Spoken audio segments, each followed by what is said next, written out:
Joining us now from the mountains of North Carolina is the America First Policy Institute's chairman for constitutional litigation and former Florida Attorney General Pam Bondi. Good morning. Nice to see you again. I know that your husband and you work diligently to make this hit a possibility. And I know that as someone that spent a lot of time in Florida, in Tampa, that in the summertime it's so hot, you got to go to the mountains so you can cool down a little bit. So we appreciate you making this work. Yes, good to see you. Up at camp tomorrow morning, so we're traveling, but I wanted to get on and get to talk to you this morning. Well, I'm so glad you're joining us. I want to talk about President Trump's lawsuit. It was filed against the big three: Facebook, Twitter, Google, which controls YouTube as well. These companies basically have unlimited power over our daily digital lives. Do you think this case could go all the way to the Supreme Court? Oh, I believe it will go all the way to the Supreme Court. It needs to go to the Supreme Court. If you think about it, when big tech started, it really wasn't big tech. It was, remember the days of AOL in the late 90s? It was AOL, and it was about 20 million people.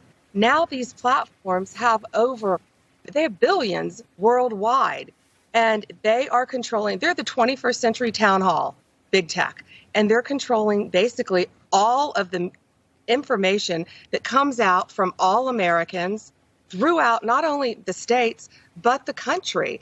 And so it's really important to take this on, because if they can censor President Trump, they can censor anything. They're pulling off a doctor who's talking about COVID-19 today. Tomorrow it's going to be you. Exactly. They're a school teacher from Michigan. Let's talk about her first. We've got a school teacher from Michigan who's on her Facebook page discussing with her friends, with is it appropriate for children under 2 to wear masks? I think a lot of people would say it's not appropriate for children under 2 to wear masks. Agreed. She's talking about, and the quarantines, she's discussing that. They shut her Facebook page down completely. That's what's been happening to Americans. I could go on and on. And these are everyday Americans, by the way. These are not partisan people. These are not politicians or people in the media. I noticed that Facebook is now very slyly running ads on conservative media, claiming that they want these laws to be rewritten. But I think it's more window dressing. Documentarian Ken Burns, who's been around for years, just this week on a New York Times podcast, he called the founder of Facebook, Mark Zuckerberg, an enemy of the state. What'd you make of that?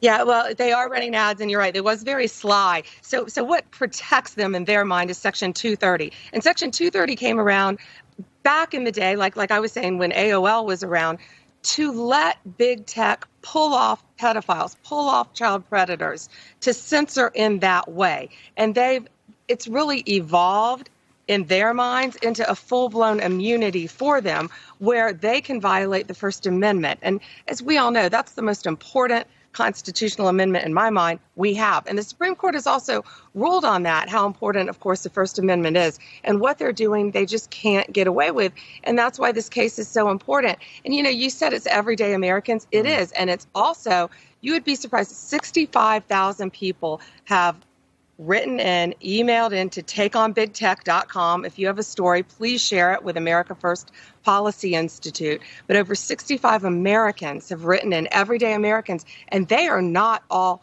Republicans, conservatives. One woman on our lawsuit is Dr. Naomi Wolf. She's a Democrat. She's on CNN, but she discusses COVID-19 and how to treat COVID and different things. They pulled her down. They censored her. So she is now one of our plaintiffs as well.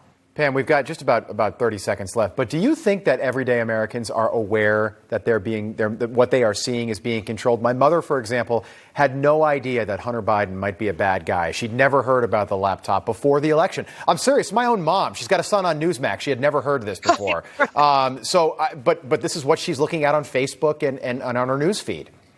Yeah. Well, your mom needs to tell mom to be watching Newsmax instead of going on Facebook. She does. You're right. And that's what they were doing. And by the way, that's why we've amended our complaint. We've added 2 counts in Florida of unfair and deceptive trade practices for issues just like that. We have 2 counts on violating the First Amendment. And that's it. They're controlling the content that Americans hear. But I think more and more Americans are listening to Newsmax and conservative outlets and really hearing the truth about what's happening in our world. Pam Bondi, good luck getting your son from camp. I noticed your son had a Lightning hat on. Congrats to the Lightning winning the Cup. Your husband, tell him, your husband, right? Yeah, tell him congrats, and we appreciate you guys setting this up. Keep us posted on this lawsuit. I'm really excited to see where this goes. This could be, if this works out, I think this is a huge part of President Trump's legacy, by the way, as well. Thank you. Yes, Pam Bondi.